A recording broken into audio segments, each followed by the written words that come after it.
The Royal Castle Training Yard. The afternoon sun slanted across the stone walls of the Royal Training Yard. The air smelled of dust, leather, and the sweat of young squires. Kristoff approached his stern instructor, Sir Calder, who stood with arms folded, his dark beard shadowing a face as hard as iron. "Boy," Calder said, his voice firm, "are you ready to show me your horse riding?"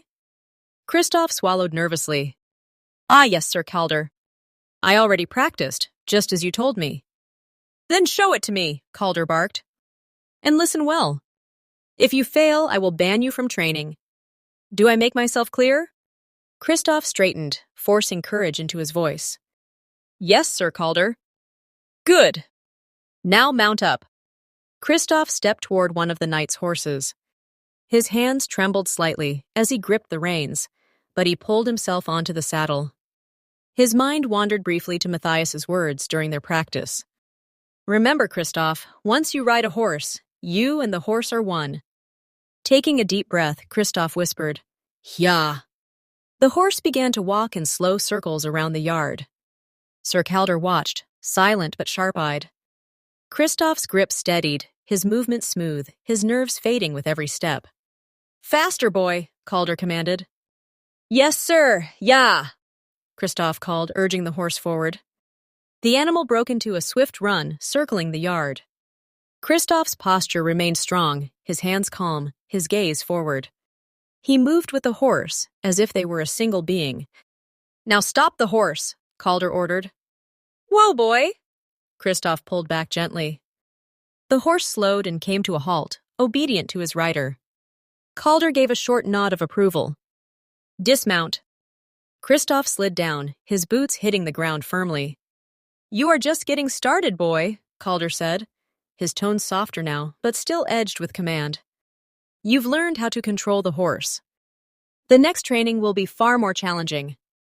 And remember, I am never easy on my trainees."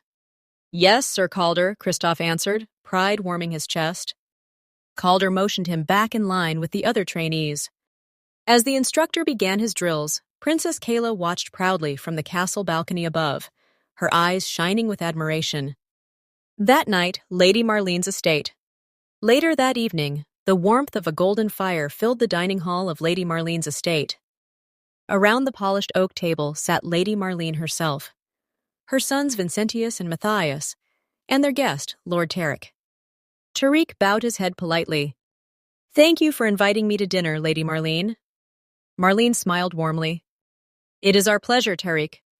Not as our honored guest, but as family.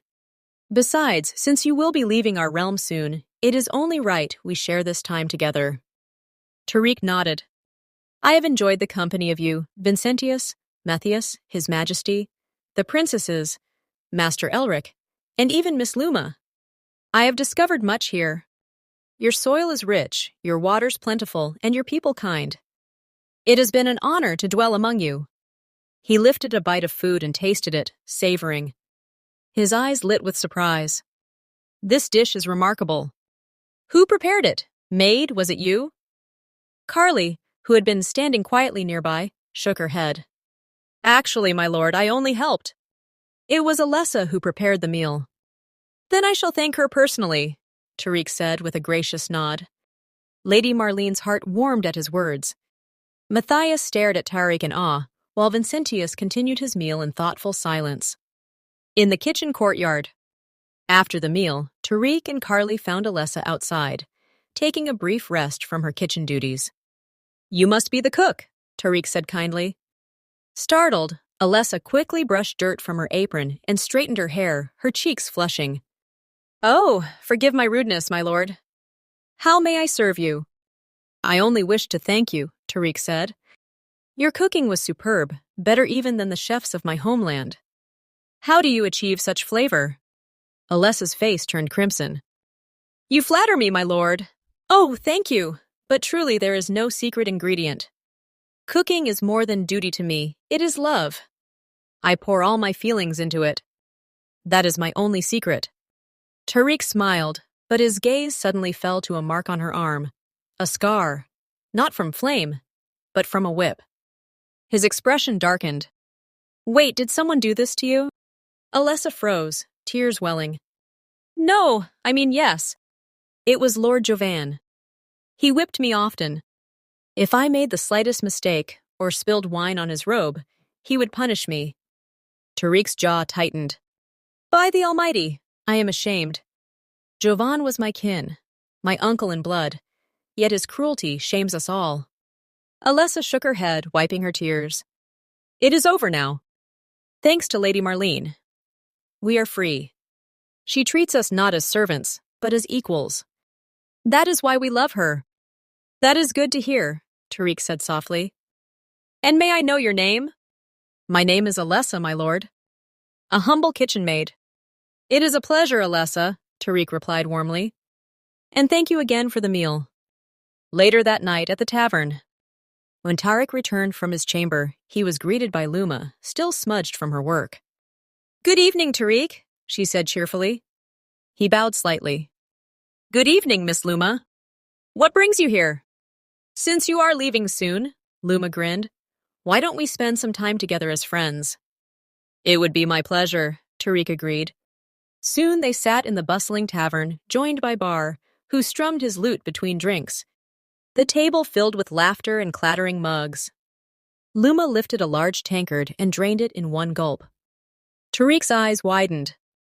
By the heavens, you drank so much, and yet remained steady. Luma laughed. Oh, I have a talent. I only drink when betting against others. It earns me coin. The patrons call me Iron Liver because no matter how much I drink, I never fall. The only price is longer visits to the outhouse. Bar nearly choked with laughter. I've even written a song about her, Luma the Iron Liver, who defeated 10 men in one sitting. Luma swatted him playfully. You embarrass me, Bar. Tariq laughed until his sides ached. You two are truly a pair. Luma's smile softened. And you, Tariq, you're one of the truest friends I've made. I'm glad we met. As am I, Tariq said warmly. And so, beneath the glow of lanterns, the three friends shared their last evening together, laughter, song, and the bond of fellowship echoing in the heart of the realm.